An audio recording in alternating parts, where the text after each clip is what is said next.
With me in studio is two gentlemen. They are economists and they are actually from the Institute of Public Finance. I'm talking about Bernard Njiri and Martin Kabaya. Let me start with you, Martin. Martin, a very good morning to you. Welcome to Radio Generation. Good morning to you, Mr. Mbuvi. Karibu tena sana. Thank you for the welcome. Right. On Bernard Njiri, a very good morning, Bernard. Karibu sana. Morning to you. Yes. And thanks for having us Nice. in the show. All right. We know the Institute of Public Finance is more or less a think tank on matters fiscal and matters finance, public policy, basically.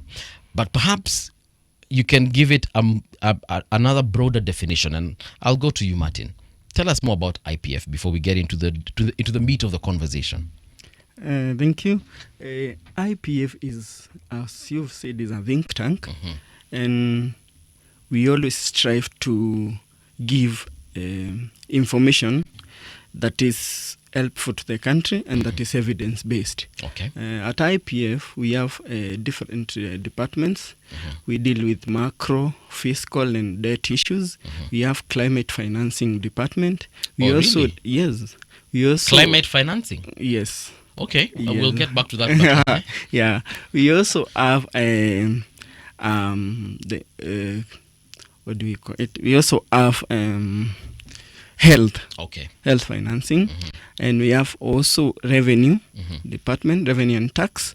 And there is another department which deals with programs. Mm-hmm. So IPF is holistically, it's maybe I can say we deal with matters that mostly affect a common mwananchi. Sikujua mambo ya climate finance. Perhaps another, explain to me what that is all about.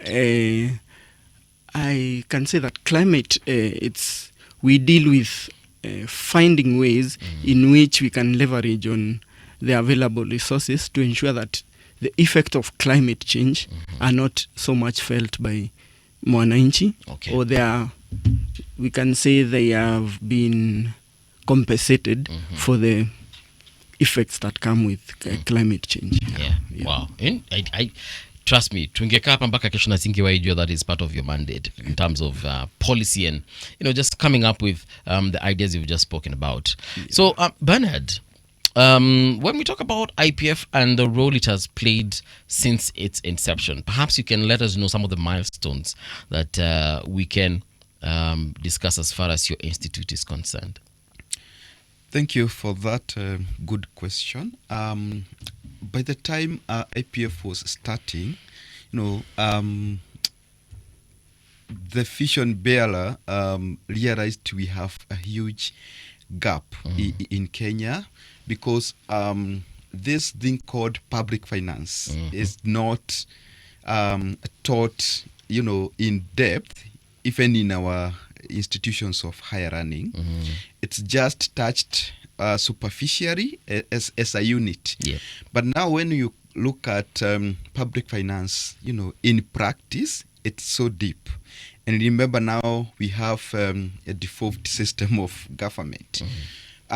So we came in now to fill that gap, to first look at the way public resources are allocated. We look beyond allocations now to analyze expenditure. And that's not enough. We have to look at expenditure per capita. We have to look at the issue of equity. Right. The issue of efficiency. Okay? And we do so by every year publishing two critical documents. One of them is the Kenya Macro Fiscal Analytics Snapshot, and the other one is the annual national shadow budget. And the shadow budget, we use it to engage the national treasury. We give our alternative propositions. This is how much you have allocated in the budget, but using our evidence, we propose what ought to be allocated to which sector or which program.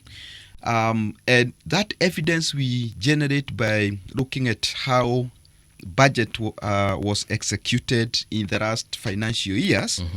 And then we also look at the level of achievement of key performance indicators at the sector level. And we use that evidence now to question, how come a program was allocated, at 100%, absorbed 80%, achieved only the 40% of the KPIs, but you allocate more to that program. We raised those critical questions through the annual national shadow budget. Then for the emphasis, we also, go deeper now to look at critical sectors like health, like agriculture, wash, gender, and the PFM development. So, and then again, we give policy recommendations based on evidence. Okay. And then over time, we have seen an improvement, even in terms of the way the National Treasury is, for example, making debt reports comprehensive, compared to a few years ago. And again, we have seen even the public being more informed. We have seen the public discourse, even in our media spaces, how now that conversation is more enriched with factual information. Okay. So I think that's part of the success that we have seen so far, but still there is a lot to be done. Kamau, if I'm not wrong, it's like I've heard him say that you provide an alternative budget to the government. Yes, we do. Okay. It's a shadow budget that we usually publish. It's usually on March, April. So this is actually before the budget is read in Parliament. So it's used to advise now what ought to be in the coming budget. Because for us, as he has said, we've done analysis. Okay. We've seen these projects or these programs were given this money. This is the KPI that was achieved, and this is what failed, and this is what went through. So we advise now with knowledge on what was done and what was done better, and with which resources, and what needs to be done now to ensure that there is efficiency. Now, and something that he has left out, we've collaborated with the National Treasury to ensure that the government document, most of the time, you can agree with me, they are technical.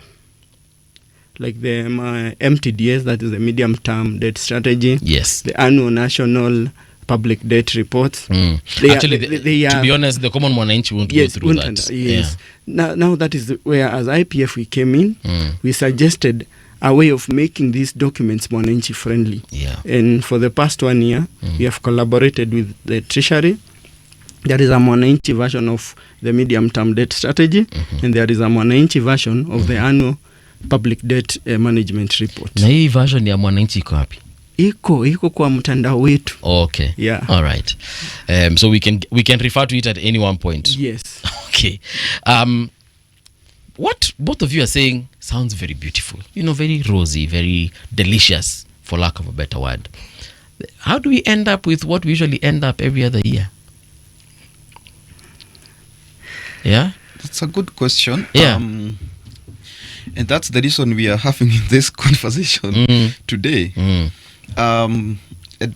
You can agree with me that, in this country we have very good policies written in good English, very flowery language, but most of them end up gathering dust, on the shelves. This is the story we hear every single time with almost every document, whether it comes from the government or given to the government. They are somewhere collecting dust. Yes.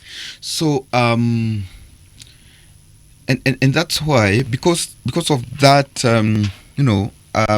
lack of political goodwill, to implement what is pro citizens or pro mwananchi, there is that need now to intensify our demand for accountability. There is that need to continuously educate the citizens on their rights, on what the budget should do for them, on what, we simplify these technical terms. Like, if you tell someone budget execution, it might not make a lot of sense to them. Okay. But when you tell someone, yes, the government had allocated 138 billion to the health sector. But that money was not released to the health sector during that financial year, the whole of it. Now, Mwananchi starts to relate, okay, so that's why there was no drugs in the hospitals. That's why I could only get a CT scan, but there was no, doctor to interpret the report. You just get a report, but there is no interpreter. You have to look for a doctor out there to interpret. So now that way Mwananchi can relate. So we end up here because of the nature of our budgeting process, the nature of our implementation process. And what do I mean by this? Remember, the budget circular comes out in August. We start the process then. By November, sector hearings are going on. Then in January, we have the draft budget policy statement.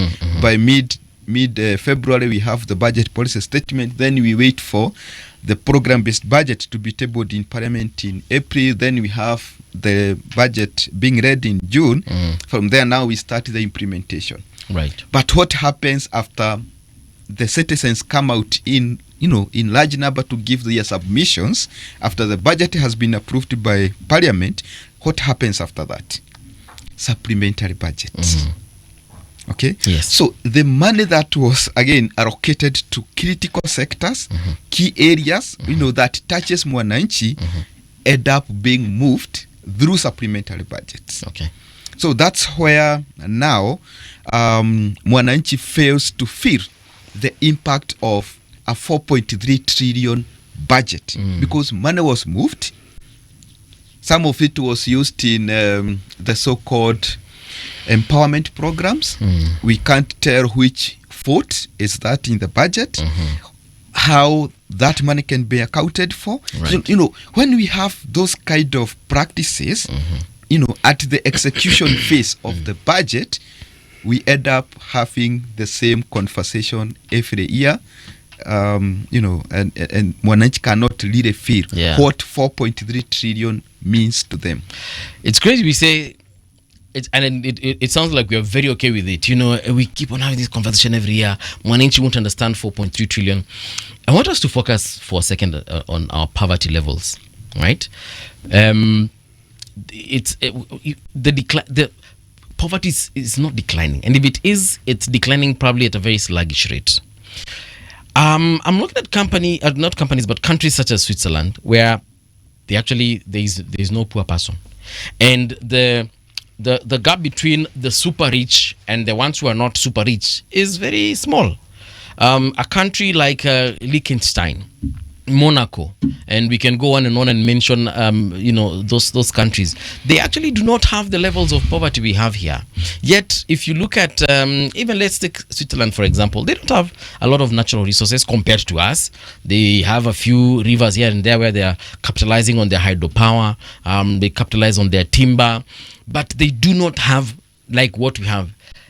Yet when you look at their GDP and ours, when you look at their poverty levels or their rich levels and ours, there's a huge disparity. What is wrong with us? There's nothing wrong with us. There is, City. No, there isn't. There is. All these countries you mention, Switzerland is a country that has a population of 9 million people. Right. Norway, which is much bigger. We have 50 million. 58. Yeah. Norway has a population of 5 million. It's a very, very big country. It has a sovereign fund that makes almost every Norwegian a dollar millionaire. The city-states that you mentioned are just that. They are towns which are called cities. They are small places with populations that sometimes are not even a million. Okay? So the issue of their wealth, again, is historical. If you look at the wealth of the West, this question was for our guests. Sorry, guys, continue. No, but finish your statement. I'm sure you've left people hanging.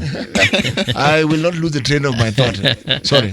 Yeah, but anyway, Kamau, I think I was asking you when we look at the resources that Kenya has, versus what those countries I've mentioned have. We should be doing better, and we just focus on the human resources alone. 58 million people versus 5 million or less. Surely, shouldn't you be doing more? Yes. I think what I feel is that we have underutilized resources in our country, both physical resources and human resources. Because I remember the first president, I was not born when he was there, but the clips that I hear from him, he used to say, tumalize umaskini. And that thing is still being said by the fifth president of the republic. What does that tell you?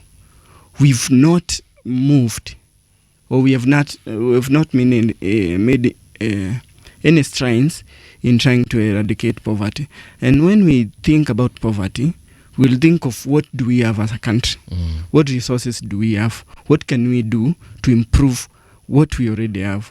And I think, as we've said, Vision 2030 was very strategic in achieving these goals, or moving us from poverty.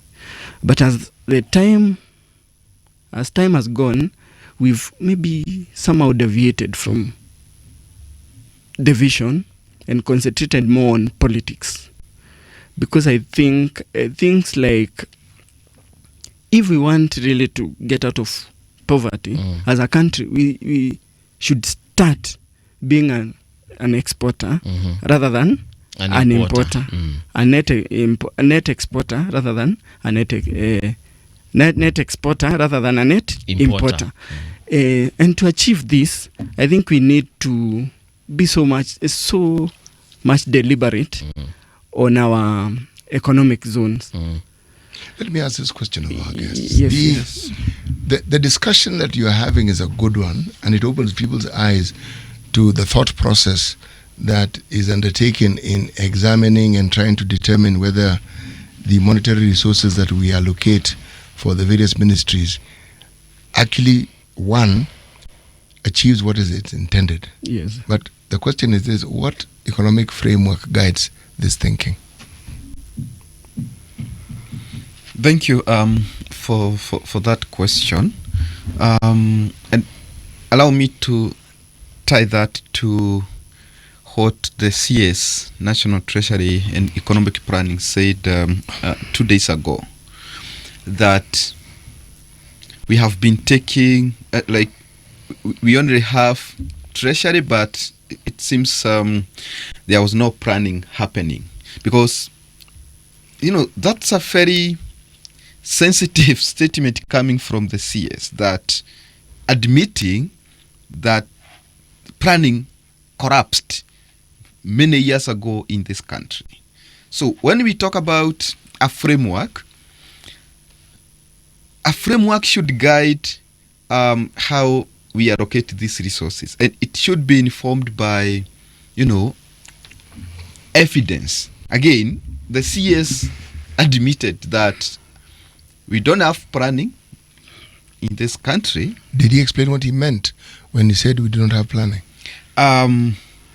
He didn't go into details. He just made a statement and continued. Made a statement, and a very dangerous statement.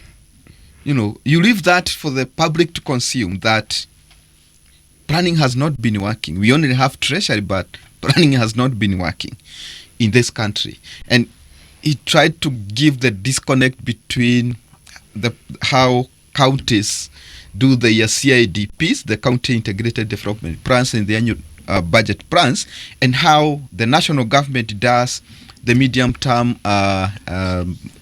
economic framework, the MTEFs. Even if there is that disconnect between the county governments and the national government, because collectively we have that shared vision as a country.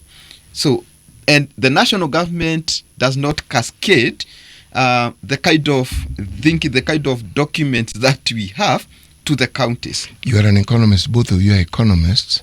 That's why I asked the framework, because that thinking and the details of it must be anchored within certain structures that guide it. Yes. Because that thinking tells us what it is and what it hopes and seeks to achieve.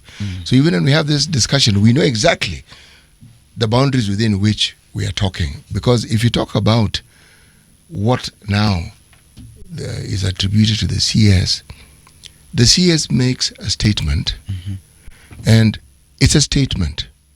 We're a developing economy, Yes. and what should dominate my thinking is what are the pathways to development that seeks to meet our needs? What is it? Determining and understanding whether our resources are fully utilized is a wonderful thing.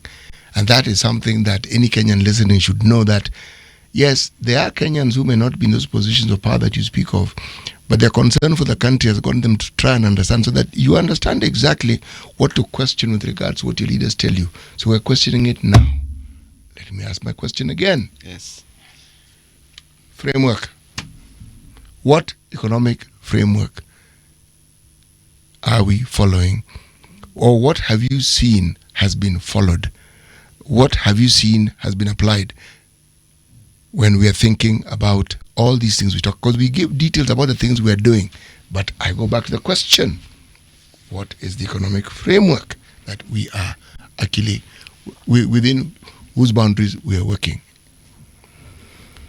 Thank you. I think when I look at all the previous governments, every government comes with a manifesto, and then yes, and that's where we deviate from a good document like Vision 2030, because the previous government talked about the Big Four agenda. Then we have shifted from the Big Four agenda. Now it's the bottom up economic transformation agenda. So what now happened to the projects that were started during the Big Four agenda? Now we have shifted, and you look at our blueprint, which is Vision 2030. Even the Big Four agenda was not, totally anchored on the blueprint. Then we come now to the bottom-up economic transformation agenda. Again, there are some disconnects when you look at what should be guiding us over the long term, because we come up with a framework, if we can just give it the word framework, that is meant to serve a short-term period. It's like a political tool to serve for that period.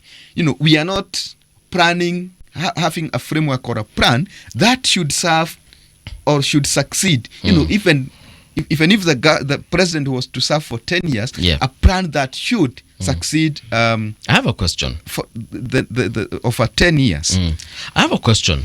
And the reason I'm asking this is because you've actually mentioned it. Yes. Is the bottom-up economic like an actual model taught in if I were to study economics today, would I encounter that somewhere in class? Or is it something that the president and his team came up, they formulated, and then they say, we will call this a bottom-up agenda, economic transformation agenda? It's not something you would study in school. Okay, all right. No, because I was actually beginning to think that it is something that can be applied. There are certain economic processes that can be described as bottom-up. Describe. Yes. And it will be explained to you why it is called bottom-up as opposed to a top-down process. Yeah. Process. Yes, but it is not an economic theory. Yes. Yes. And the reason I was asking this is so that I can actually be aware of this next question. We have seen the president trying to empower people at the bottom, right? For instance, he called them to status the other day, young people, kawapatia pikipiki, kawapatia trolleys to go sell smokies. Pause. Right. Start again. You said the president has demonstrated that he is trying to do what exactly? No. The reason I'm asking that, the reason I started by asking what is the bottom, is it something that is actually in a theory? Yes. I'm seeking to So now understand your the thinking, next yes. question is, we saw the president calling several individuals to State House over the last couple of weeks. Yes, and one thing that he did when he called them, for instance, when he engaged the youth in State House, he gave them certain things. For example, akawapatia pikipiki, akawapatia trolleys za mayai and other things. Might not remember all of them, but the point is aliwapatia. Now, for him, I'm assuming he's really trying to reach to that person, pale chini. How many people were there at State House? I can't remember, but they were many. And all of them got trolleys and they got something. And not all of them, but several people got things. Kuna watu walisema walipata pikipiki, kuna wenye walipata trolleys, sijui kama kuna kitu kingine ilipatikana, but the point is walipata vitu. So now, is that something that can actually help up, an economy? If we were to go to all the bashinanis in Kenya, tupende pikipiki, tupatie watu wengine, tuwafungulie vinyozi, yani kitu inaweza uplift economy. Because mimi najaribu kufikiria sasa kama yule mtu ako pale chini. Thank you. That question is connected to what City asked. Framework. Yes. Because if you look at our documents, all the planning documents that are uploaded on the National Treasury website. Right. There is no single sentence that can support what is being called empowerment. And let's not shy away from calling a spade a spade. These are handouts. We can't really describe that as empowerment if you look at it from an economic sense, because what we should be having are systems and policies that will support your business. It's not the work of the president to call you to State House to give you a trolley to go and feed eggs on the streets. Having systems and policies that support you to buy my own trolley, to buy your own trolley, to do your business, to file returns, seamlessly with KRA. Should that be the case? But these handouts cannot be economic empowerment. Many people actually, for example, if you call 10,000 teachers or 1,000 teachers to State House and give them 10,000 shillings each, call it a reimbursement or transport reimbursement or empowerment or whatever, that's a very small proportion of the population. And again, it does not serve what should be supporting the economy. It does not support our manufacturing sector. Yeah. It does not create jobs. It does not support sectors that should be adding value to this economy. Because how does because I see them as optics. Come, pose, have a picture with a motorbike, then leave. Those are optics. How does that add value to our domestic systems? Obviously, he didn't give very many people motorbikes, but that one person that got a motorbike, maybe atasema, now every day I'm able to earn some 500, and I'm not supporting, I'm just asking logically here. Mbuvi, let me say this. Please do. We already have some programs that are meant to do this work. We have Youth Fund. We have Women Enterprise Fund. We have Uwezo Fund. These programs... Now we have Nyota Fund. And we have now the Nyota Fund that is going to be launched. That has been... It's been launched. Launched, yes. But you are bringing Nyota Fund when you are already underfunding the already available programs. So I'm assuming when the president calls 10,000 people at the State House, let's assume they come from Meru, where I come from. These people, transport from there to here and back is around 3,000. Okay. You give each person 10,000. Amebaki na 7,000, si ndio? This 7,000, when you look at what has been happening, capitation to schools, the money has been reduced from 22,000 to 16,000. What is the difference there? 16 to 22, 6,000. So assume you are a parent of a student. So these 7,000, you'd go back And pay fees. and pay fees. Sindio? Will you be coming to State House each and every year when you need to pay these school fees? So I'm saying we have misplaced priorities Okay. as a country. Let us fund the already available programs. Let us give the Uwezo Fund, the Youth Fund, these monies, because 10,000 people, 10,000 bob, that is 10 million. Is it 10 million or 1 million?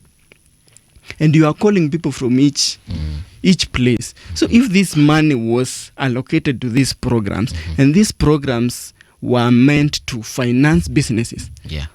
for you to get money in those programs, you ought to submit a well-structured business plan, Yes. or something that you're going to do with this money for you to be funded, and you must show progress of what you're doing. That is the real empowerment, Now, not the handouts. Okay.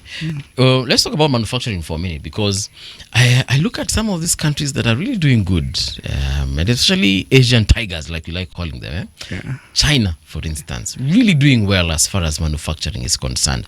India also performing, amazingly well when it comes to manufacturing. We have resources here in terms of human resource. Watu wamekula ugali vizuri hapa, wanaweza fanya manufacturing in various industries. Tunawa export sahi. Say tunawapea na huko nje, si ndio? Yeah. Why are we not able to have a proper manufacturing industry in Kenya? We are manufacturing, yes, but I feel like the levels at which we are can actually be made better. Let me tell you a very something that will shock you. If you look at data now, for the past 40 years, the growth in you regress. That is, you go backwards. No, some this is economics. Okay. You look at manufacturing growth in manufacturing, then you look at growth in GDP. Yes. When you look at these two things, you take the data for the past 40 years on growth in manufacturing, growth in GDP, you will get a negative correlation. Growth in manufacturing, growth in GDP. It is giving you a negative correlation. What does that tell you? Okay. If GDP, if manufacturing is growing, Yes. GDP is regressing. There is a negative correlation. Okay. And that brings a lot of questions, because government always reports that there is growth in manufacturing each and every year. And there is also growth in GDP. But when you compare the two, data, this is data now, it will give you a negative correlation. Why? You are the economist. Tell us. Let me tell you why. Whatever we are calling manufacturing in Kenya, it's not. What is it? Rebranding and repackaging. Over 80% of what is manufactured in Kenya are imports.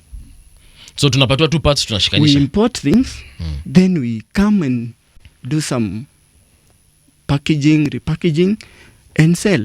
And mind you, these things, we don't export them. They're used locally. They are locally used. But surely we do have things that we manufacture in the country. Yes, I've said 80%. There is a 20% that remains for us here. That we actually manufacture. Yes, very few things. But now, if we want to be a country that is a manufacturing country, how are we importing 80% of what we call, or what the government calls manufactured goods in the country? I know for a fact, for instance, in Thika, tuko na magari huko tunaletanga tunashikanisha. Yes. Volkswagen, a few Toyotas here and there. We actually assemble them. Yeah. So we don't consider that manufacturing. That is assembly. No, but it is not. That's assembly. That is assembly. I want to actually just confirm, because when we look at the industries we have, we consider that one of them, right? Yeah. Now, I look at gaps in manufacturing, and I feel like, and especially in agricultural manufacturing, that's a huge gap that we haven't exploited. When we look at pharmaceutical manufacturing, that's an even bigger one that we haven't exploited to its full potential. Yes. And I'm thinking that if we were to actually take those two, just those two, and we say we focus on these ones, I think would probably be on our way, a very fast way to becoming a first world country. Exactly, because if you look at the oils that we consume, most of The cooking oils? Or? yes, the cooking oils, most of the ingredients there are imports. We do not. If I challenge you and go to these oil manufacturing companies and tell them to give you a list of their suppliers, you'll None of them is Kenyan. You will be astonished, because most of the things they have been imported. So it's like, as I was saying, imports and GDP have a negative correlation. So If hiyo maneno alikuwa anasema tuna manufacture lakini si ati tuna import, tunaleta hizi vitu, so we are okay, that's why we are importing what somebody else has manufactured. Yes, and also we going back call to the that point of manufacturing. net importation as opposed to exportation. Exactly. It goes back to the question I asked. Framework. You see, you cannot simply have a series of activities that are supposed to be indicative of a certain development process. There has to be a structure within which they exist. So you understand that when this particular variable moves, it is moving to achieve this. Yes. And when it achieves this is what will happen. Yes. The causal effects. It's something that you need to be able to visualize. But this mentions of this and that and this and that and that, and just when you're getting over this on roads, just when you begin to understand road health, you say, okay, yote ni mzuri sana. Framework.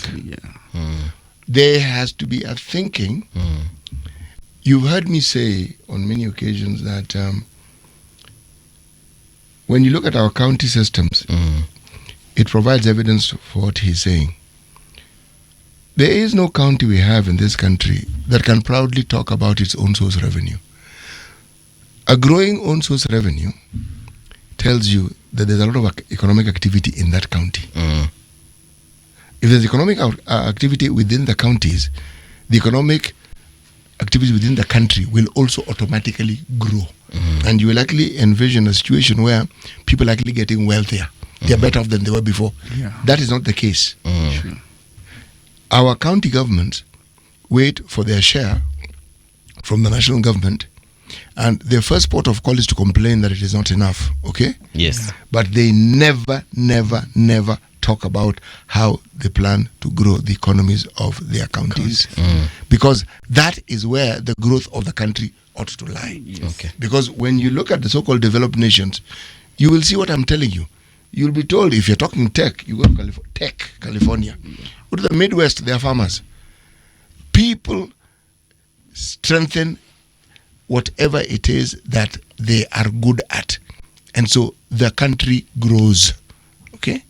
So when we talk about what you're saying happened at State House, okay, where does it fit into this very larger plan? It's not. Where? It's just political. Because that a conversation of 10,000 people, Yeah. if it's empowerment, if you ask me, should have involved getting these young people to understand the thinking that they must have if they actually hope to grow out of the despondency they find themselves in.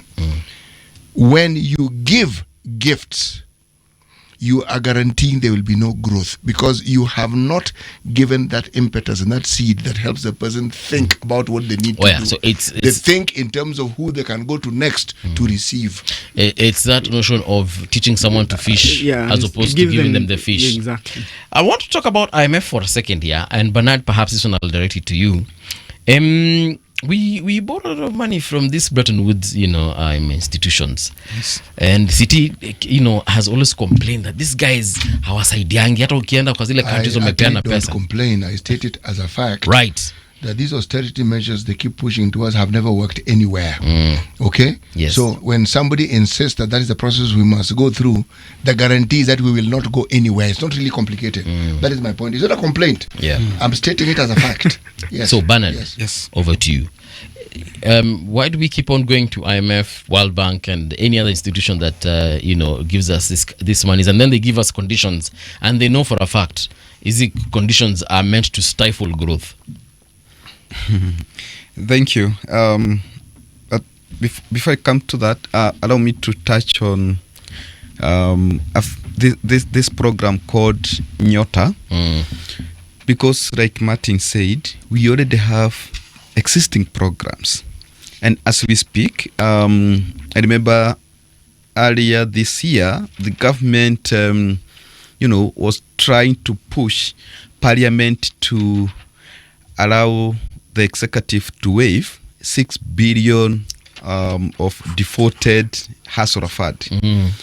I remember when I was having an interaction with members of Parliament, pleading with them that if that motion is brought before the House, it needs to be shut down, because who are these beneficiaries of the Hasrafad who have defaulted 6 billion? Right.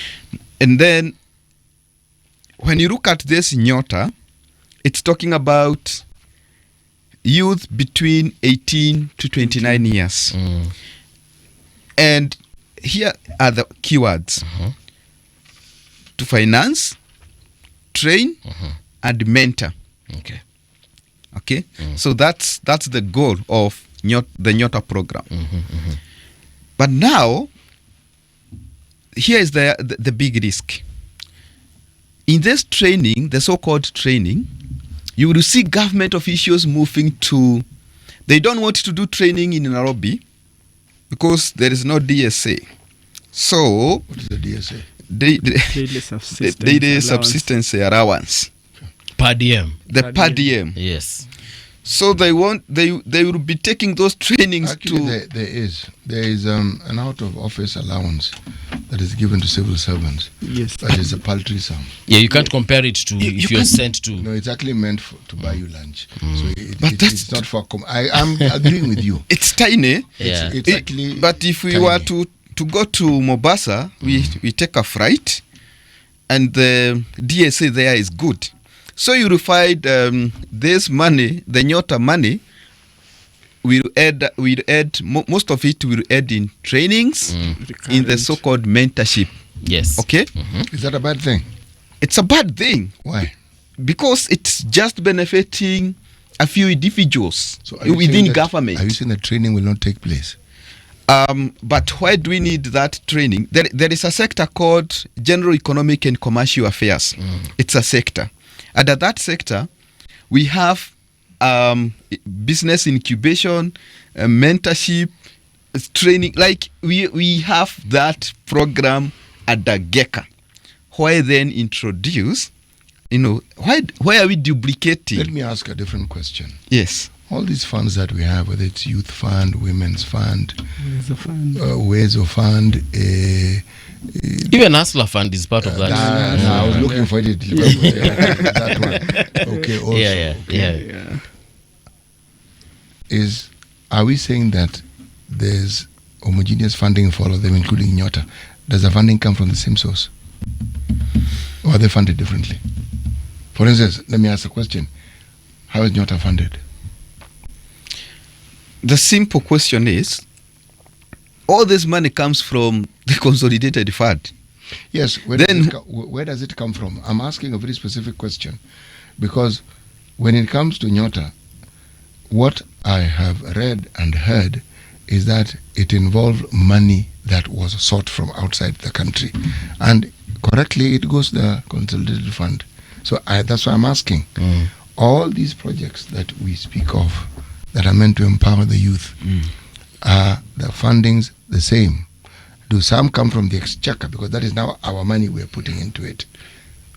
There are others where money is sought from elsewhere to come and fund this. That is the question I'm asking. The ASLA fund, the Wezo fund, the youth fund, those are funded from Exchequer. the exchequer. Yeah. Okay. Yes. Nyota? Nyota, I'm not very certain. It's not clear where how the funding is coming that from. money is reportedly not from the exchequer directly. It came from elsewhere. Now, As a form of a loan, a grant. as a form of money. and those are the difficult questions that the government need to answer to the people, even before rolling out this program so that the people can decide whether they need or the people can give authority to for the government to enter that kind of an arrangement. Do you see the problem that we are grappling with here? The reference that my colleague Paul mentioned regarding State House and what he reported as having been reported or having been witnessed, that's what we are fighting against, because when you tell someone that they need to apply, applications requires a certain rigorous mindset and a bother and a time to be able to do it, and it also requires patience for you to wait for it to come through and to know. Instant gratification is what he described, where you go there anticipating you may get something that will help you for the day. So if there's a mindset of immediate gratification among people, and you are talking to them about plans and development processes that take time, how many are likely to listen to that plan, and how many are likely, and that's what will actually help them grow, and how many are going to listen to a plan which tells you, if you apply for this, you get the money instantly and you can do this. That the pushback is not even coming from any organization. The pushback is from the mindset that is created from people who have learned to expect instant gratification. So when you talk about anything that takes time, they will pay lip service to it, but the actual movement towards what you're saying will not take place, because they have an understanding that if they may an opportunity to ensure that instant fix that comes about, it's something they're always hoping and waiting for. And I think it's the government that is supporting that mindset because of political mileage. It is not the government; it's politicians. Not the government. Politicians. It's politicians. We shouldn't confuse it, because when you talk government in its true form, you're talking about the executive, you're talking about judiciary, and that's government. Yeah. Okay, but sometimes we use the word government generically to refer to the executive. Okay, but it is not just the executive. It is the political language of politicians in this country. They encourage it. Why do we have the sort of amounts that we keep speaking of every time we talk about a campaign process, an election process? Why do we need all the amount of money you hear people talking about? Because you wonder, but that's a lot of money. Yeah, it's a lot of It's money. in the tens and twenties of millions to be an MCA. MCA. What do you need all that money for? To begin, and where are you going to get the money anyway to campaign? MPs is small. Presidential, now we're in the billions immediately. Yeah. How?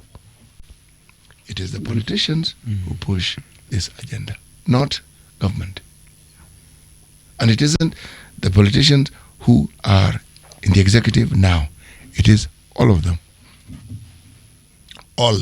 In one way or the other, it is literally, this one, they take equal blame if blame is to be apportioned. Sure. All right. Sorry. You were saying something. Oh, sorry. You had asked about the IMF program. Before we lose that, and the IMF is always called a lender of last resort. Yes. So, as a country, I think and learning from the experiences of Kenya and other developing economies, it's apparent these institutions are not meant to build Africa. They are not meant to build developing economies. But why do we keep messing, then land there for rescue? Later on, we lament. Okay? As we speak, Kenya is negotiating another program with the IMF. Yes. So what do we expect? A haircut. Austerity measures.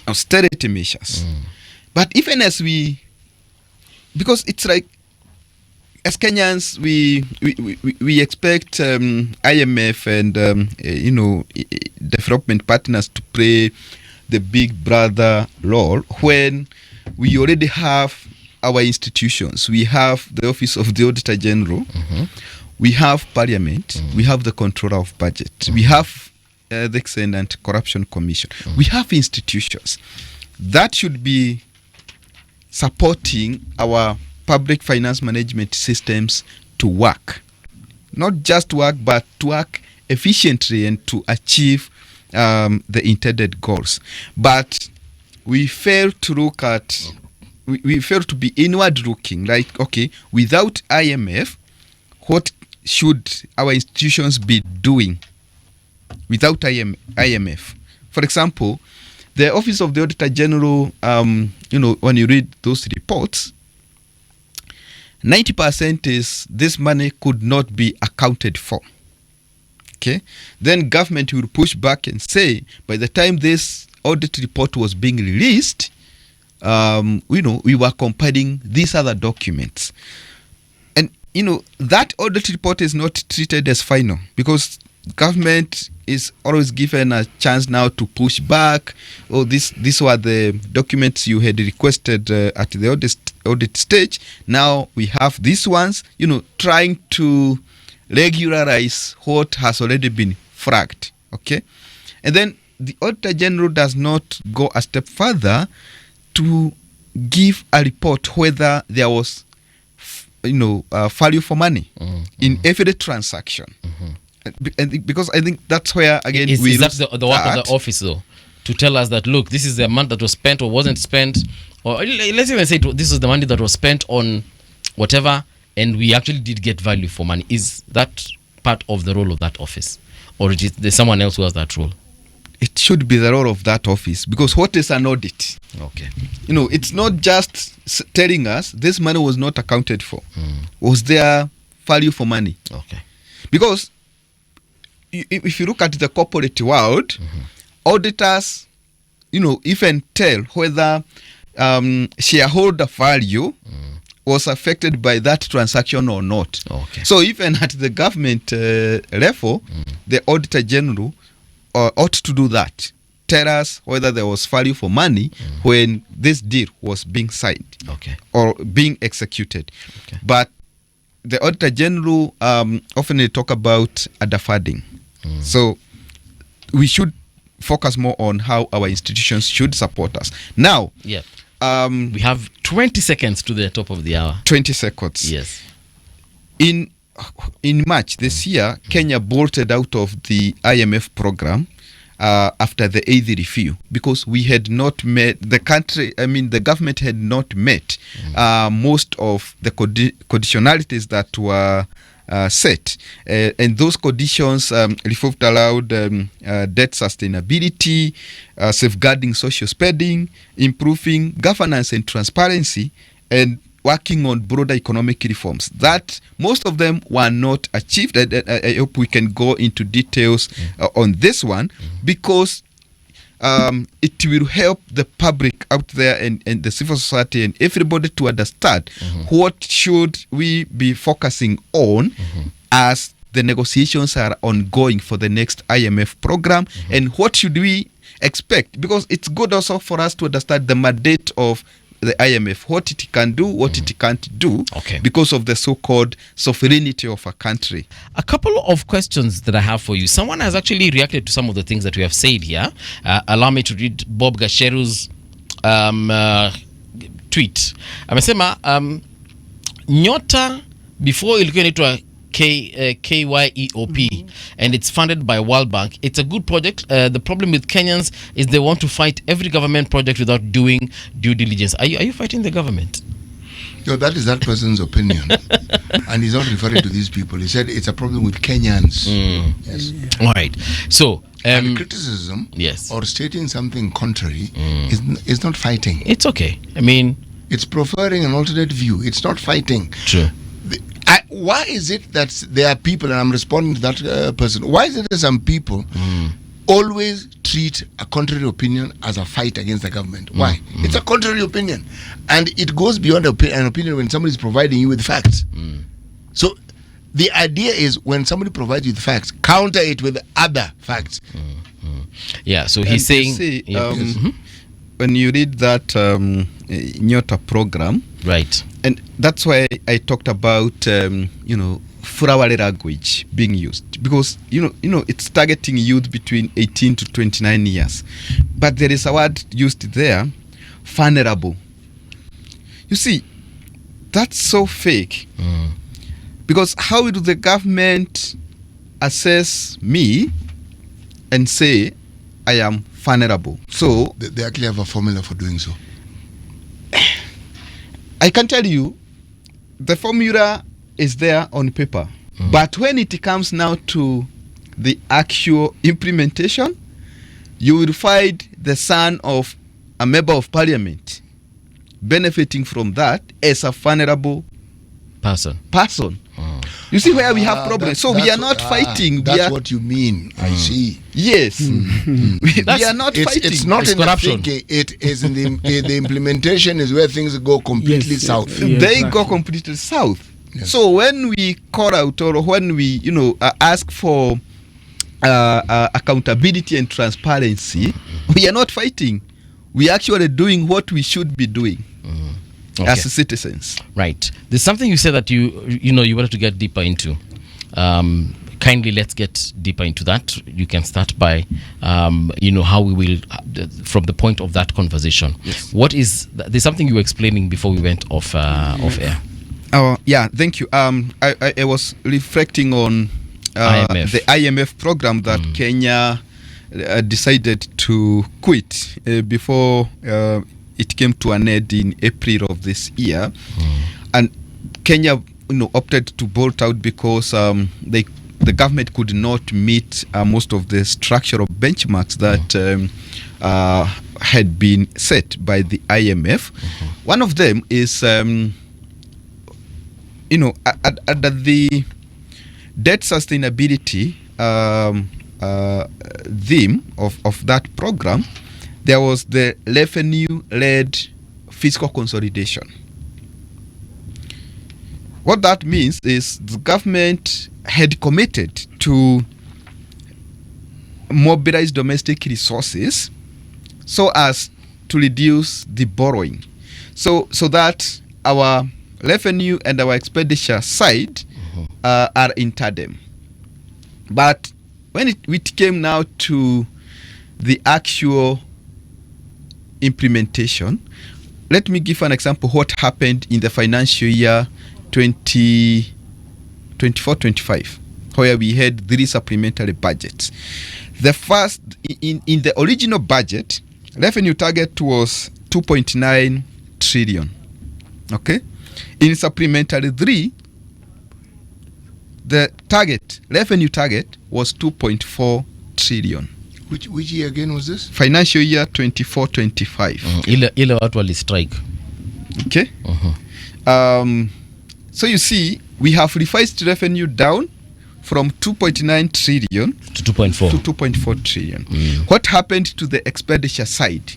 In the original budget, the estimate, we had 3.99 trillion, but in supplementary 3, we had 4.04 trillion. So you see, we have moved our expenditure up, but our revenue side, we are revising it downward. So that tells you where the government gets it wrong when it comes now to the planning that City was asking, like, how do we formulate the budget? We start by, this is the amount of money we want to spend. Okay, we can raise this. Then we add grants.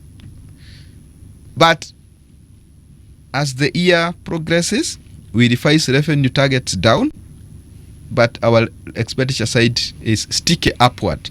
So that disconnect has led us to where we are. So when there's that disconnect, what then happens? What happens is we borrow more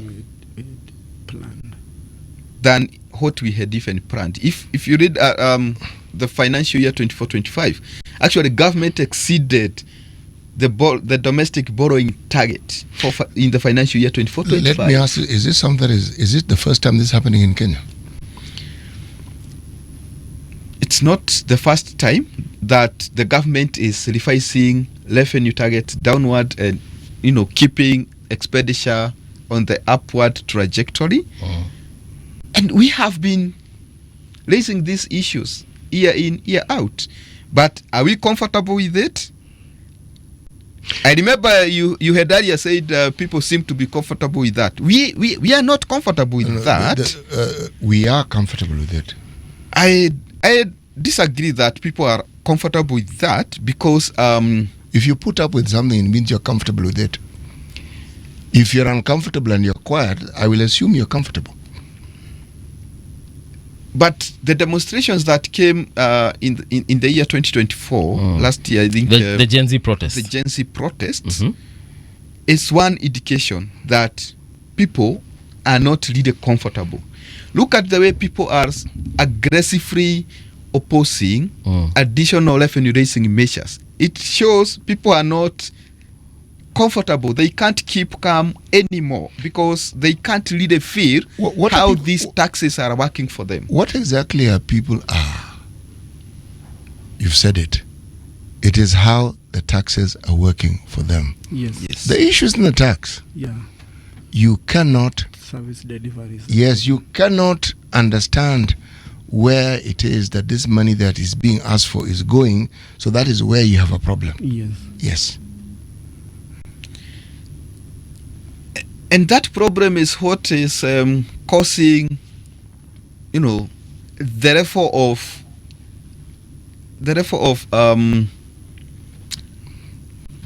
aggressive oppositions that we see coming from the citizens. The citizens who are protesting loudly are young. They are young, and they comprise 70% upwards of this particular population. And many of them are experiencing this position that we are referring to for the first time, and they don't like it. And there are a generation who speak out quickly and loudly.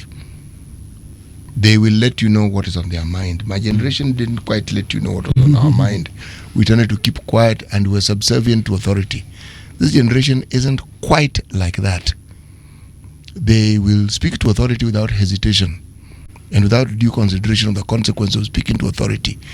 In many ways, it is a good thing. The reason I'm asking this question is because we have not always had 58 million people in the country. We have actually never experienced what we're experiencing now in the country, not before. That is, of course, if my memory serves me right. There was a time when the people who are old and not necessarily youthful were very many. Yes. And so, in many ways, over time, they also simply understood that that is the way things work.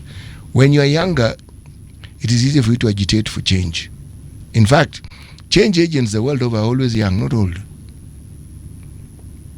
The engine and the energy that brings about change, it's youthful people who are willing to expand their minds and to actually act on what is on their mind, as opposed to simply just talking about it. The question is, when we speaking about the situation that you find yourself in and what makes you uncomfortable and what you don't want, can that same mind go towards the solution that they'd like to see? Because you have a problem. If there's a thorn in my foot, I know the solution: remove the thorn. So is the solution, is it expressed in what we see in the statement one term, Ruto must go? Is that what is thought of to be a solution to the problems that we have? I think it's part of the solution in that, it keeps the government on toes. It keeps the executive on toes. At this time, allow me to use the word government because, when the Gen Zs came out, they later, started even calling out the judiciary. They did not stop at the executive and the legislature. They even, brought the judiciary to the conversation. They did. Yes, because it's so annoying how some of these high-profile graft cases either collapse or some people get acquitted. Once again, let me ask the question. Is it the first time we're seeing it in the history of this country? It's not the first time, but the good thing is there is a way. I mean, there is something that that is happening, and that will bring the kind of revolution that I'm sure in your mind that's what you are thinking, like how can we change the status quo. So I think whatever is happening, gradually is what will lead us to the solution that people will say it's enough. After they've said it's enough, then what? After they say it's enough, then every time a person get into a state office, it's not business as usual, because right now you hear a PS talking like a politician. PSs talk like politicians. Okay. You hear directors talking like politicians. They talk like politicians. But especially when you have an election around the corner. They have their jobs to look after. You do know that, don't you? Yes. By the way, when you see me asking this question, it's not as though I have an answer to them. It's a difficult one, I know. Yes, that is precisely my point. Yeah. That what to do is made to sound easy by the way people point to the problems, and yet providing a solution is not as easy as people think. Sure. It is assumed it is. It is not. The easy part they seem to think is when you remove someone. That's what I have to ask. And then what? I asked someone here once, a guest, alikuwa ameketi hapo kwanza Mali Bernard ameketi, na nikamwambia perhaps we need to wait for the government to run its term, then come the election we choose someone different. And then he countered my question with another one, and he was like, so tuendelee kuumia venye tunaumia saa hizi? Yes. Until that time. The answer is yes, yeah. Because you have chosen kuumia, yes. So please umia by all means. Don't in fact umia kabisa. At the end of the day, the constitution actually says itabidi umengojea whether you're happy or not, disgruntled or otherwise. You'll have to wait until the 5-year term is done, then go back to the ballot and make a change. And that change that you will make, you will have to live with that decision for another 5 years. Not necessarily. No, there are provisions. Yeah, yes. Of course, there are provisions. There are provisions. But at the end of the day, make a choice and be prepared to deal with it for the entirety of its term. Actually, no, you don't have to. But City, okay, you do not have to. What are the options that people have? Thank you so very much. Right. See, yes. Because thank you so very much. I want to understand what options they have. Let me explain something to you, sir, regarding. And when I say the people, I mean the people. No, I understand the question you're asking. Not parliamentarians. And I'm happy about the question you're actually asking, because now we can have a real discussion. Yes. Does our constitution give us enough leeway and provisions for us to be able to remove a leader we do not want, even if it's midterm? That is my response to what you're saying. Okay. Because everything, remember, this constitution is a pact that we have with ourselves, not anybody else. And the understanding is that we will adhere to the norms of that constitution. Yes.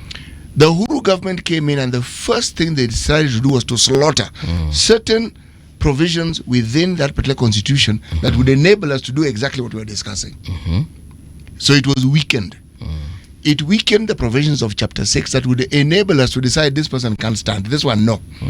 We have this list, and that is why we have somebody who shot someone in Parliament.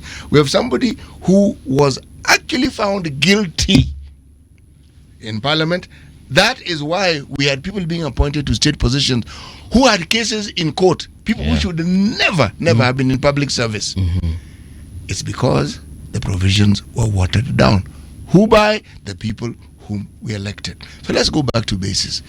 Can we hold these people to account and make sure they do what they're supposed to do? Because it's in the legislature where these things can actually take place. Not we can push, but it's those people who we give the power to be able to do and bring about these changes. We do not have to wait for 5 years. So now Legislation can be brought in that enables you to do exactly what I'm trying to say. sasa CT. Yes. Wacha hata niongee Kiswahili, perhaps itatoka vizuri zaidi. Are you suggesting that I don't understand English language? No. This is actually for my benefit. Wakenya wamepiga kelele sana for the last 1 year plus. Wamepiga kelele, wameenda kwa streets, wengine wamekufa, wengine wamekuwa maimed, wengine wamepotea, wengine wamevaa sufuria kwa vichwa kabisa. Yes. Now, hao watu wenye wamekuwa wakifanya hiyo shughuli, kuna change yote wameleta, because Yes. the only change, to be honest, the only change I can see is someone we moved from here to there and another one from here to there, but nothing really has changed. Oh, a lot has changed. Okay, Actually. now people are still complaining about the same issues they were complaining about last year June. Kama ni high cost of things are still high cost. Okay, mimi nimerudi nikauliza, aje umepiga kura mwaka wa 2022, ulikuwa sasa unataka yule mtu ulipigia kura atoke, huo mtu bwana hujamtoa bado. Apart from a few governors here and there who've been impeached, and they've not been impeached by the people, they have been impeached by representatives of the people. They've been impeached by the people because we elect these people to represent us. Yes, and have that's you what they're seen, doing. apart from the MCAs who have been having their own personal vendettas with their governors, and they go and impeach the governor, have you seen a random Kenyan saying that mimi sitaki governor wangu na huo akaenda akafanywa governor atolewe? Mimi sijaona. No. That's why the discussion with the constitution. Yes. It is the provision of the constitution that enables those MCAs to do what they're able to do. Ile kura utapiga 2027, wewe kuwa tayari kudeal na consequences mpaka 2032. Actually, no, Paul. No. Mimi nakwambia vinye vitu ziko kwa ground. No, but I'm trying to tell you that is not true. But you see what we are talking about in the constitution, it's very clear what we can do to even recall our MPs, right? Actually, it is not clear. But juzi tumeambiwa, it's not clear. But juzi tumeambiwa na koti, there is no, was it the court? Someone told us, yes, someone told us there is no legal framework. It's the CEO of IEBC. Yes. IBC. Now I remember, yes. That fellow is still new. Now, forget the fellow being new. And he's new and he's giving us his opinion. The office is very old. There are people who have an opinion that differs from his. Exactly. Seriously. So now, and this is the person charged with actually assisting us in that particular process. He is the CEO of IBC. Right. He's not the Chief Justice. Juzi tumepata a new deputy president, even after people said, oh, you see, we don't have an IBC, it's not possible to have a DP. But don't we have a DP? We have. Yes. Yet we were told we cannot have by-elections because there's no IBC. But Paul, you're proving my point. Now, what I'm trying to tell you is, we know that, yes, tukitaka tunaweza mchuja, lakini boss, tumetaka na hatujamchuja. Hatujataka. But you see, I think there is a room in the constitution, that is Article 1, because what happened in June last year, actually the Gen Zs showed this country it's possible. You know, they were so close to changing how things are done in this country, because were it not for this broad-based arrangement, I'm sure the president would have taken enough time to listen to the people, like, what kind of CSs do you want, who like the people you feel they will deliver what you expect from this government. So I think there is a way people are changing gradually. Of course, it has to come from the young people, because the old keep telling us they have seen it all. Actually, it's not true. We have seen most of it, but not all. Yes. Some say they have seen it all. And you see, that's defeatist response, because it's like you are telling us. Actually, it isn't defeatist. We think it is realistic. And I'm going to explain so that you understand. We have an advantage that young people don't have. We have been young. And we thought exactly the way young people think. If you look at any history of any country, the bulk of the people who have always fomented change are young. It's not, even in this country, The people who are fighting the Mau Mau, they were not old. They were young people. Yeah, they're like the dead and came They out. were not old at all. That first cabinet that we had and the MPs, they were elderly people who had been teachers who were appointed. But very many of them were young. People in the civil service, even permanent secretaries. We had people who were 29 and they were permanent secretaries. They were young. We had ministers who were barely 30. They were young. Then it got to a point you got comfortable with the corruption levels. You got comfortable with inefficiencies in the manner public finances are managed. No. The fundamental difference, that history I'm giving you, many of these people were actually patriotic. They genuinely wanted to see this country move forward, but they also wanted to show the colonialists that as Africans they could do things. That ethos got lost somewhere along the way. And that's where the statement now you are making becomes relevant. That is the fundamental difference. We are actually not patriotic as a people. We are not. Sisi, kama wananchi wa Kenya, we are not.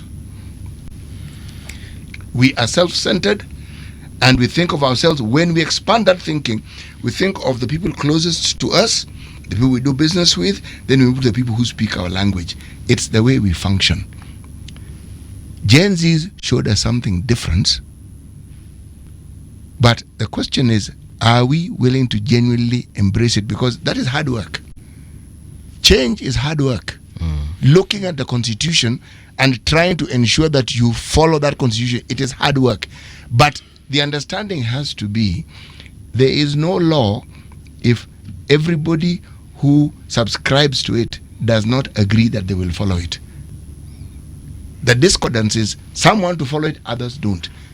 They will fight tooth and nail to ensure that that particular law doesn't work. It is part of the problem we have here. The moment in this country you talk, you say the politics is involved. Something that is constitutional within the law is being fought.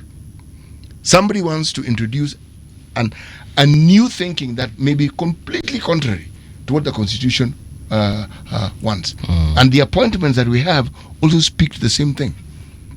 There's a question here, Kabaya, and perhaps... Yes. Oh, sorry, you wanted to say something? Just to add or to pick it up from where City has left about people being patriotic and what the Gen Zs demonstrated that some of these things are doable if the people decide to bring change in this country. But I also feel that the media has also played a role in entrenching whatever we have been complaining about over the years, because look at the airtime that is given to politicians. Look at the number of invitations that politicians get to come and have a conversation after prime news, and that conversation it's so political. But look at the airtime that is given to educate the people on what they should be holding the government account on. You do know that this is a media house, and you do know that we are on air, and you do know that you're not politicians. We are not politicians. And you do know that we've given you 2 hours to have this discussion. You are aware of all this. I'm aware of this. Okay, then continue. But as a researcher, that's why I am bold enough to call this out, because bold insight. Yes, because we can't stop at this point. Look, like the whole of this month. Look at the airtime that we will go to political conversation and the airtime that we will go to talk about how SHA is not working for outpatient. Actually, okay? I'll speak on how social spending has been coming down in this country. How social protection is not surfing as like how much airtime is given for people to understand. I get your frustration, even at the grassroots level. Bernard, I actually get your frustration, but I'll let you know. At Radio Generation, for instance, I won't hold brief for the others. Yes, we have specific days for all those conversations that you're talking about: education, health, teaching the people, or rather civic education for the people, and political education also for them. And every time we're having a political conversation with a politician, actually we do hold them to account, and we extract that information that you're talking about, and we try and balance it out. We'll talk about education even with a politician. We'll talk about health with the politicians, because at the end of the day, these are the policy makers. Yeah, so I don't know about the rest, but hapa hiyo tunafanya. There's a question just here. one challenge. Yes.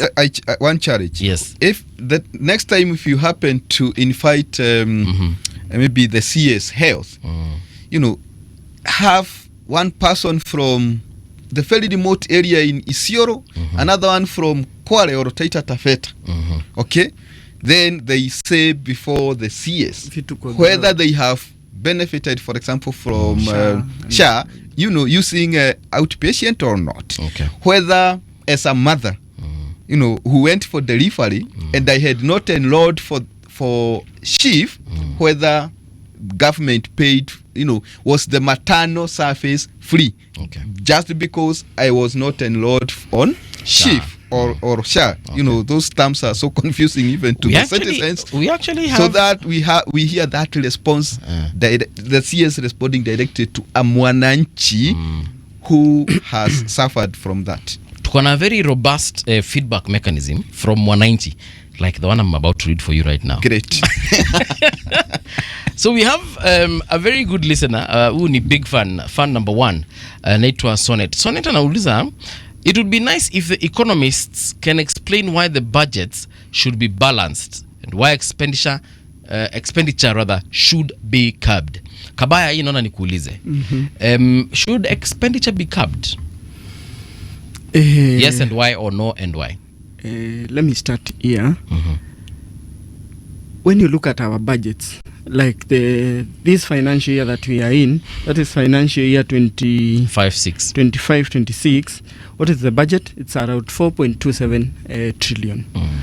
What are the revenue projections? 3.32 trillion. That is the total revenue projection. Okay. 3.32 versus 4.27. What is the deficit? 900 billion. So, taking you back to our debt levels, we are at over 12 trillion as at now. And when you look at this financial year now, that is the 25-26, from 1st July until 19th September, we've borrowed 287 billion.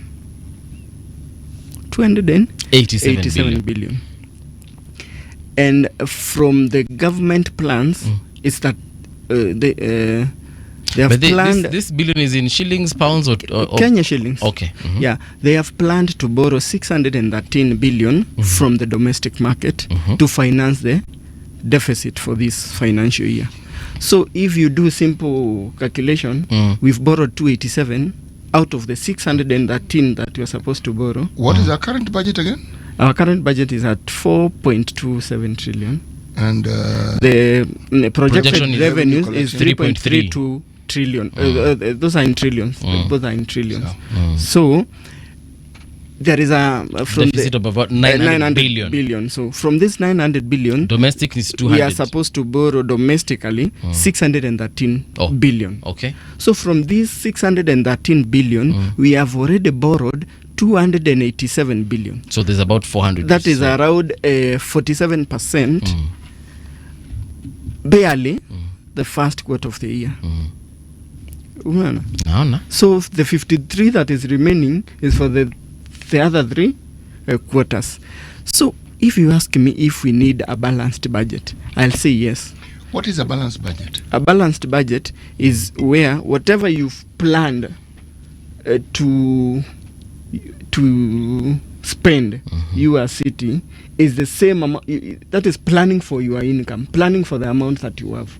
So let's say, for instance, that we collect the 3.5 trillion. Yes. You're suggesting that our budget should be 3.5 trillion. If it was possible, holding all other factors constant, we need to spend that. Have we done this before in the country?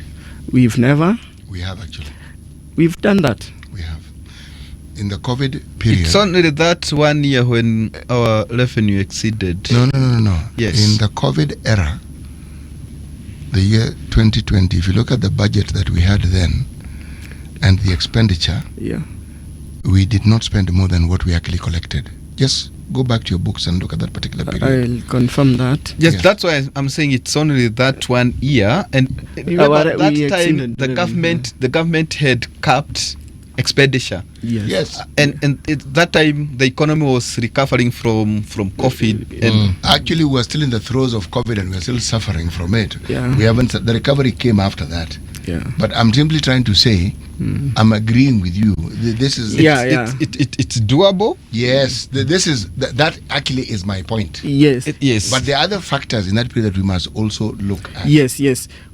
These are the factors now that we should look at. Yes. See, I've told you the amount of debt that we have. So from this 4.27 trillion, we are going to spend 1.74 trillion in servicing our debt. Lovely. This period, this year. And from this 1.74 trillion debt service, 1.1 trillion is going to debt interest. 1.4 trillion is debt interest. Not the 1.74 is the whole amount. is the whole the amount. debt service. That is Yes. total debt service. Yes. 1.1 trillion is the interest. So about 600 billion is 640 going to the something is principal. going for redemption now of both the domestic and external debt. So if you look at the ordinary revenues that we've projected for the coming year, we have projected 2.75 trillion as ordinary revenue. So we are assuming now we are using the revenues, the ordinary revenue. Ordinary revenue is the amount that You and I pay for taxes. Yes. So if we get a portion of this money that is going to debt interest only, it's around 40%. 40%. 40% goes to debt interest. Interest. 40. 40 for this year. 63% of the 100 bob that me and you will pay this year will go to debt service now. So pesa gani inabaki hapa bro? Imebaki ngapi? Around 36%. 37%. Like That- for every 100 shillings, 63 bob 63 imeenda. shillings Imeenda. Kulipa madeni. is for paying debt. Yes. 7 shillings. Near the is rest of what should support government operations, Counties. transfer to counties, and all that. So that's why it will be very difficult for us to operate now on a balanced budget. But now this is a pit that we are in, Bona City, and we need now to come up with serious ideas on how to avoid borrowing Yeah. and still offer public services Yeah. and still repay our debt obligations. Now, let me ask you. But let me add this Yeah, please. before I lose my line of thought. Don't worry, add. Yes. You see, we are talking about 37 shillings only being left for government operations, transfer to counties, and development. Over time, we have been borrowing, and then we say we are borrowing for development. But there is what is called return on investment. Because if you look at the economic survey, the Is this 2020 what you people call ROI? Yes, return on investment.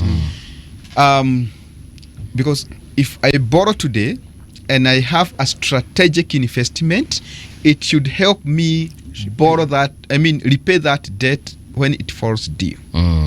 But that's not what is happening at the time our debt is maturing. The country is struggling to repay. And we experienced that with the first Eurobond when it fell due, the country almost defaulted. Because we borrow, there is a lot of leakage, and the kind of investment that is happening is not strategic. It's not helping the economy to spur sustainable development. Why do I say so? If you are, I go back to the economic survey, the 2025 economic survey. Our growth, the reported growth, the 5%, is coming from agriculture, fishing, and forestry, and it's a sector that is largely non-tradable. Okay, but what do you mean when you say it's non-tradable? Those are not goods that we necessarily sell in the market. Like our agriculture, much of it is subsistence. But you see, we quantify what our farmers have produced to feed into the GDP. Can I ask you a and question? The fish and the forestry. Can I ask you a yes, question? please. Right now, if you look at statistics from the Kenya Bureau of Statistics, the number of indigent people who are likely to go hungry today is a growing number. It's not reducing. It was 4 million, it's 4.5, it's growing, right? Which points to a simple fact that we are not quite able to feed ourselves.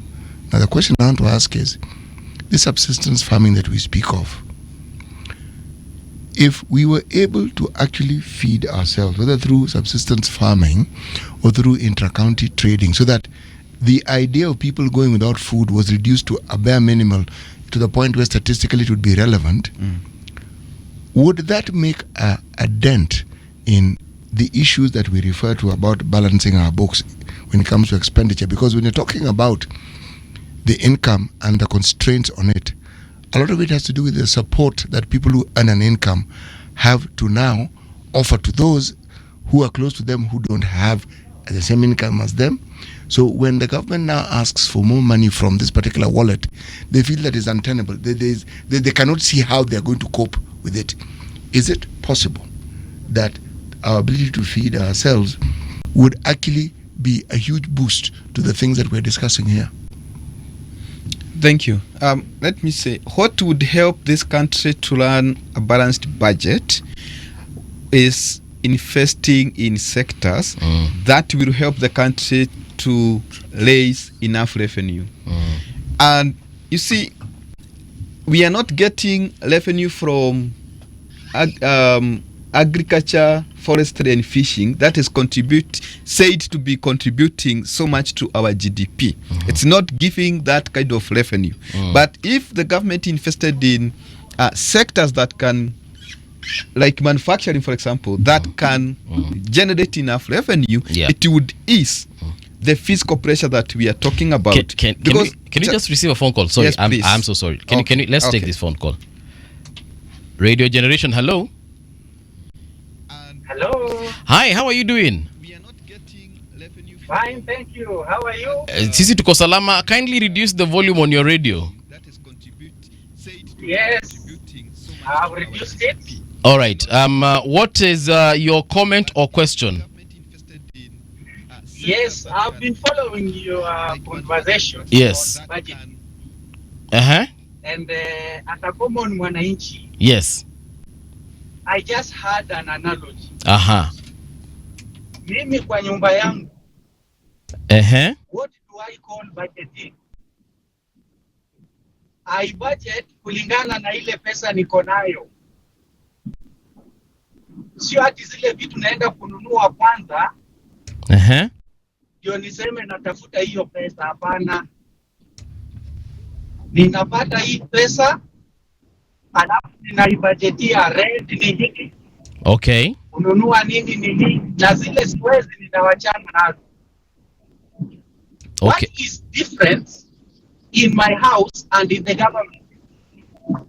All right. Why should the government start budgeting on what to spend to without knowing where to get that money, where they end up borrowing and they default on borrowing? What is the difference between me budgeting in my house and the government budgeting for us? All right. Thank you so much. Gentlemen, you've heard what the caller has asked. The difference between budgeting in his house and budgeting in government. I'm sure you will tell us the huge difference, Kabaya. But here's a valid point. Yes, exactly. He has a very valid point, because in my thinking, if the government is to achieve this goal of fiscal discipline or fiscal health, we need to start. The government need to start thinking as an individual. The way that caller said, what do I have? What do I need? And how do I facilitate my needs? So I cannot say I'm going to spend 300,000 while my salary is at 200,000. How do we get the government to think that way? It is by I'm sure these guys think that way. See, they budget in their own houses. No. City has a very valid point, because now the problem that we have is that the government or the people in, I'll say, executive in the authority, are not taking their positions or the economy where we are right now as a personal burden. You see, like for me, I will spend what I have. If I have to borrow, I will spend sleepless nights. I'll even go to a consultant to help me ensure that whatever I'm borrowing for will give me what we have called a return on investment to be able to repay the debt that I'm going to borrow. You understand that cycle? For you to borrow, City, you must have a plan, and a very good plan on how you are going to spend this money. And you can't borrow to go and spend the money in Dubai or somewhere. Oh, they do. There are people who borrow. There are people who take circle loans. But what happens? Yes. What happens to them? So you suffer. Wanachoto, sindio? So you see the other thing, when we talk about government borrowing and repayment,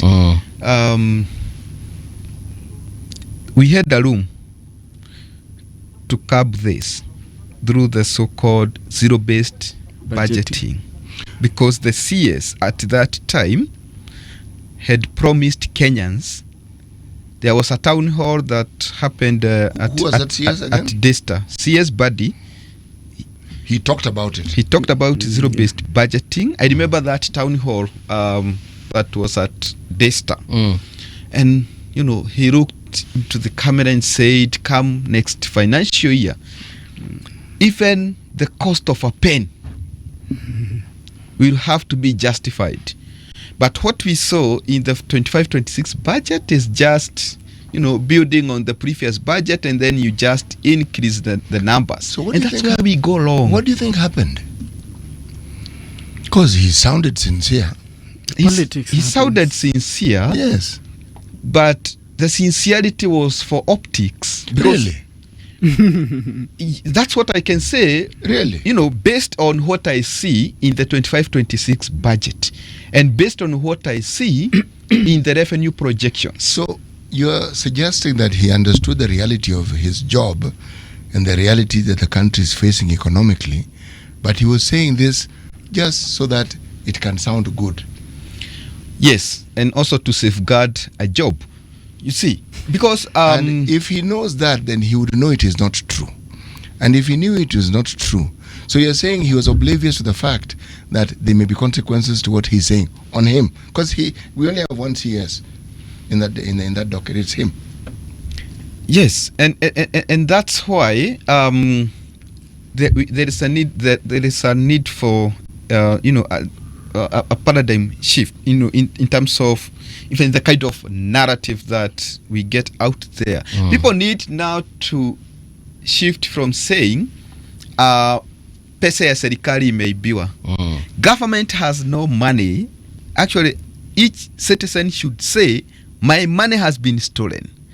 Once we shape that conversation that way, people now will own it up. Like, you see, if I steal your phone here now, you will, call the people outside to lock the door so that I can't. I will not need to ask them to lock the door. You deal with me, you know, Yes. here and now. Yes. So if people can now start saying, my money has been stolen, not government's money. How do you get people to make that paradigm shift that you speak of? Kabaya. It's through a forum like this one we have. We have this now. Like we can't, and that's why I keep saying we cannot give up. We have to keep this conversation. There's a reality. There's a reality of not of our politics but of our situation in the country, and it has very little to do with even in government service. Even if we look at the positions you now hold in the institution where you ply your trade, before you got there, there was an idea you had in your head of what that job would entail. When you got there are other things you couldn't have foreseen that you now had to deal with. Am I saying something that you have found to be true? Yes. Yes. Now, imagine you are in a political realm with all the fast-moving parts, because the parts in politics in this country are very fast-moving. And you have this rosy idea of the changes you want to bring, and then you enter there. Then the stark reality hits you. I am of this view. Sometimes what we think are optics may actually emerge from a sincerity, and you may try, but then the reality comes knocking and it tells you this thing you want to do can't be done. I am of that opinion. I'm also of the opinion that some of the promises that politicians make, at the time they're making them, they actually think they can do them.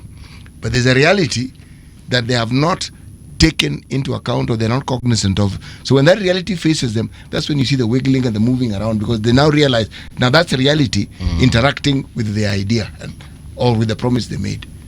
That is my thinking. Yep. There's a comment here by Ndongo Wainaina and saying the initiatives created by successive governments since post-independence are illusions of action. Whether it is task forces, committees, youth funds, etc., they are all political deception tactics rather. How many years has youth fund existed? What has it ever achieved? Do we have anything that we can say the youth fund has done, or the women enterprise fund, or the hustler fund to say by the this? We can see that the economies of a certain area or a certain generation of our people have improved because women fund, youth fund, Nyota, Kiop, or whichever. But then Nyota, only 3% has been subscribed so far. With some of these things, there's an algorithm that is normally used. Like in this case, I think Safaricom is involved.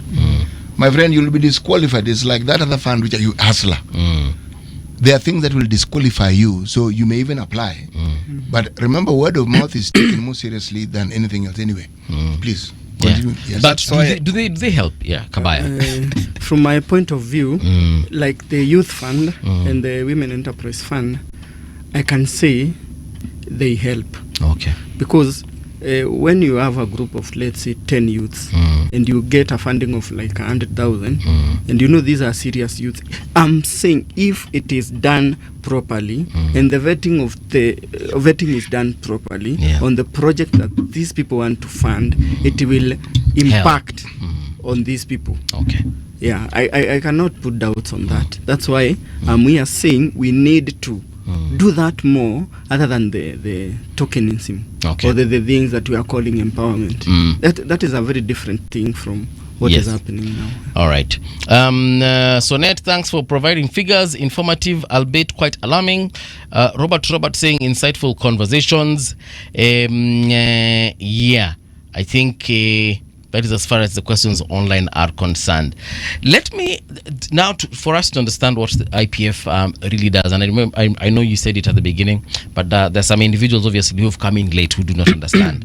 IPF, how long have you been in existence? Since 2013. Yes. Oh, really? Yes. Nice. Okay. There's something, because I was looking at your website and I think I saw something like or.ke, right? OR inakwanga ya what kind of organizations? CSO, eh? It's a CSO. Okay. Yes. Yeah, I was actually quite curious about that one. So IPF, you usually do this often with the government. Do you also do it with county governments? Yes. At the county level, we have different programs. One of them being what we call Sauti ya Bajeti Mashinani.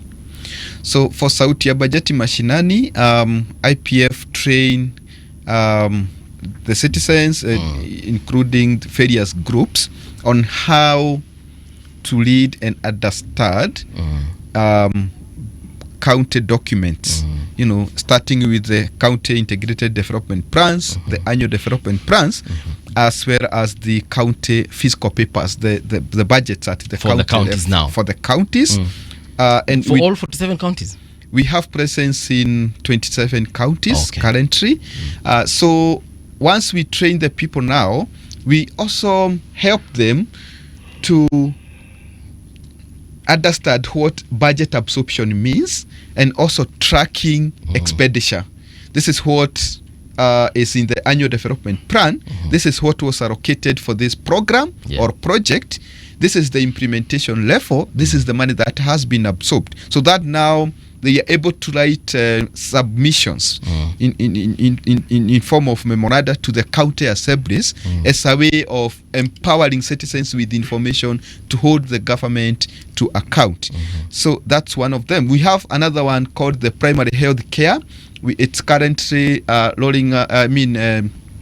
being implemented in Nakuru, Isiolo, and Laikipia County, where we have, you know, when we tell you what's working, what's not working, we have first-hand information from the ground.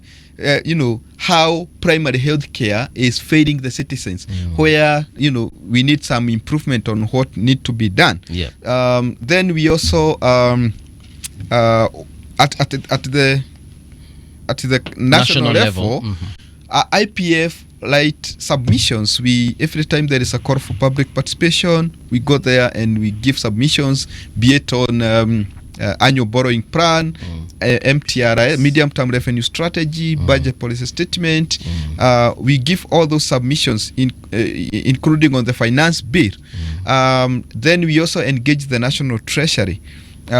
We also give our submissions there, and like Martin said, we try to, you know, have a buy-in from the National Treasury, because City has asked these questions severally. How can we get whatever the conversation we are having out here get to government? So I think it's also good as citizens, we get ourselves into spaces where policies are being formulated, because if we make a lot of noise out here and we fail to engage the policy makers, you know, constructively, we might end up losing a lot. So over time, there are some of the recommendations we have been making that have been adopted. Others have not been adopted, but we have seen that kind of collaboration can help us get to where we would like to be. So City, let's not give up. There is still hope. Thank you so much, gentlemen. We have come to the end of the show. Martin Kabaya, thank you so much for coming through. Bernard Jiri, a pleasure. Tunawakaribisha tena. Let's keep the conversation going. We will come when you invite us. Already, this is an open invite. Feel free to come anytime.